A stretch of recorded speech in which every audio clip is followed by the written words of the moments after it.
So you may have seen some videos bouncing around about a suite of cooked new laws for P-plate drivers in Australia. Or you may have read what might very loosely be described as news stories about these laws, said to be coming into effect in August. The problem, when you spend 5 minutes researching the supposed story, it's quite apparent that it's all bullshit, and people are falling for it. So let's unpack what happened here. According to these stories, as of August this year, red P-platers would be on their plates for 18 months. There would be zero leniency for phone use, the doubling of fines and policing, and anyone between 16 and 21 could only have one passenger. But as with many internet conspiracies, it's difficult to nail down the actual genesis, but here's this one guy, Performance Nick, doing a TikTok video that attracted more than 3,000 comments. I mean, he seems very sure of himself, but the information just is not correct. Why? Well, for starters,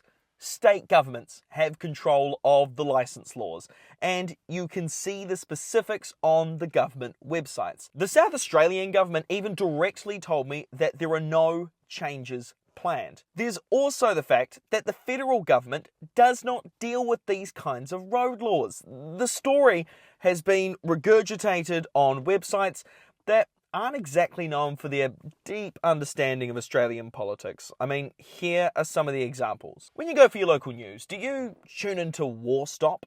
Me neither. But they're very keen, aren't they? There's also this site which proudly boasts about being India's largest, most active union representing railway warehouse workers. So why would an Indian union website be talking about Australian P-platers? Well, in my opinion, it's just most likely all AI-generated slop designed to get clicks and ad revenue by tricking search engines like Google, as you can see here. And it seems to have worked. This creator confirmed to me that she used the same website as a source for her video. And finally, of course, there's also this website, IPI Africa, who brings credible news from all corners of the African continent. I didn't know Africans were so interested in Anthony Albanese. I then found a change.org petition that was started by this bloke, who is the head of a small political party. Okay, well, it's time to give Brandon a call. You started a petition around these P-plater rules that are supposedly coming in, correct? I did. Yeah, I guess my first question is, where did you find out about these? I found out about it across numerous websites, actually. There was numerous news sites reporting on it, but after some further investigation, all of the news sites reporting on it actually look a bit skeptical.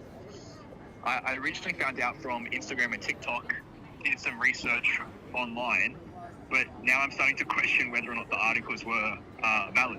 Yeah. I'm glad to hear you say that, because it definitely seems like these are false reports. Do you think you're going to keep the petition up? No, we'll definitely be pulling it down. You will be pulling it down?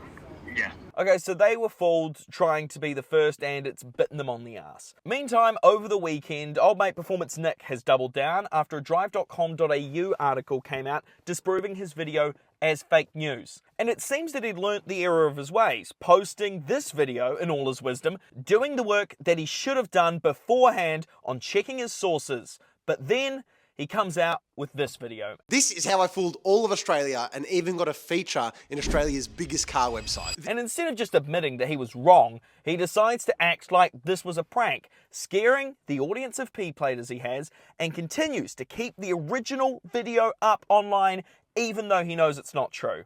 If you're trying to be an influencer like you say you are, why would you actively try and lose the trust of your audience? Quite frankly, it's irresponsible and just downright stupid.